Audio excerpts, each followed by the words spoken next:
আল্লামা ইকবাল বলছেন कि मोहम्मद सीफा हम तेरा है ये दुनिया चीज है क्या लोह कलम तेरा है আমি তো আমাম আপনারা শুনেছেন কোরআনের বাণী ওমা আরসালনাকা ইল্লা রাহমাতুল লিল আলামিন রাসূলুল্লাহ সাল্লাল্লাহু আলাইহি ওয়াসাল্লামকে সারা বিশ্ব ব্রহ্মাণ্ডের রহমত রূপে রব্বুল আলামিন প্রেরণ করেছেন। আমরা মুসলমান, আমরা লা ইলাহা ইল্লাল্লাহ মুহাম্মাদুর রাসূলুল্লাহকে বিশ্বাস করি। রাসূলুল্লাহ সাল্লাল্লাহু আলাইহি ওয়াসাল্লাম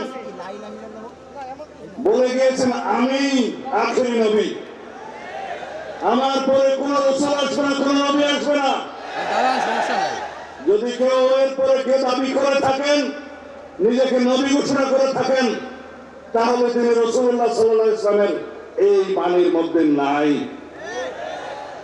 আল্লামা ইকবাল বলছেন কি মোহাম্মদ সিফা हम तेरा है আল্লাহ রাব্বুল আলামিন বলছেন আমি তোমার ये दुनिया चीज है क्या लोह कलम तेरा है আল্লাহ রাব্বুল আলামিনের জবান দিয়ে এই শের বলছে।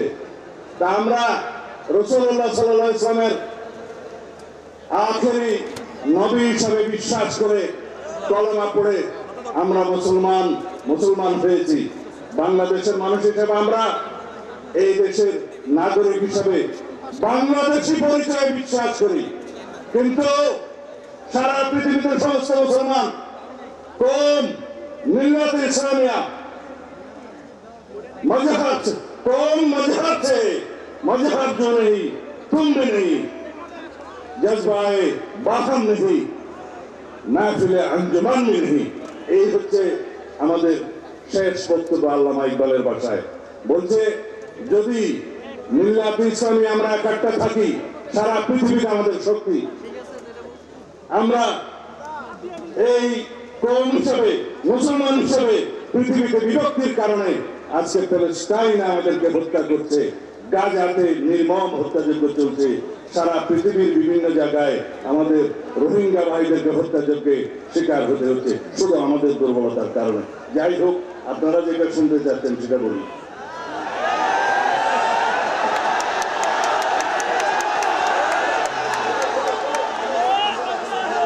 ইনশাআল্লাহ যদি বাংলাদেশের রাষ্ট্র ক্ষমতায় সরকার পরিচালনার দায়িত্ব আল্লাহ রাব্বুল আলামিন আমাদেরকে দেয়, এদেশের জনগণ যদি আমাদেরকে মহব্বত করে দায়িত্ব দেয়, যদি আপনারা সবাই সহযোগিতা করেন, মঞ্চে উপবিষ্ট যারা রাজনৈতিক নেতৃবৃন্দ, পীরে কামেল, হযরত উলামায়ে কেরাম, আমাদের দেশের বুজুর্গানে দিন যারা আমাদেরকে পরিচালিত করেন, সবাই যদি আপনারা সহযোগিতা করেন, একসাথে থাকেন, তাহলে আপনাদের এখানে আছে যে সমস্ত দাবি দেওয়া আছে আমরা সকল দাবি দেওয়া এই প্রস্তাবের পক্ষে ইনশাআল্লাহ। কানুনি ব্যবস্থা আমাকে শেষ করতে দিবেন তো, আমাকে শেষ করতে দিবেন তো। কানুনি সকল ব্যবস্থা জাতীয় সংসদে আলাপ আলোচনার মাধ্যমে গ্রহণ করা হবে ইনশাআল্লাহ। এই জন্য সমগ্র জাতিকে ঐক্যবদ্ধ থাকতে হবে। যাই হোক, আপনারা যে ভাষায় আমাকে কথা বলতে বলছেন সেটা আইনের ভাষা না। আইনের ভাষা হচ্ছে এগুলো কার্যকর করার জন্য, এই প্রস্তাব গ্রহণ করার জন্য সবাইকে ঐক্যবদ্ধ থাকতে হবে, জাতীয় সংসদে সবাইকে ঐক্যবদ্ধ থাকতে হবে এবং সারা বাংলাদেশের মুসলমানদেরকে ঐক্যবদ্ধ থাকতে হবে।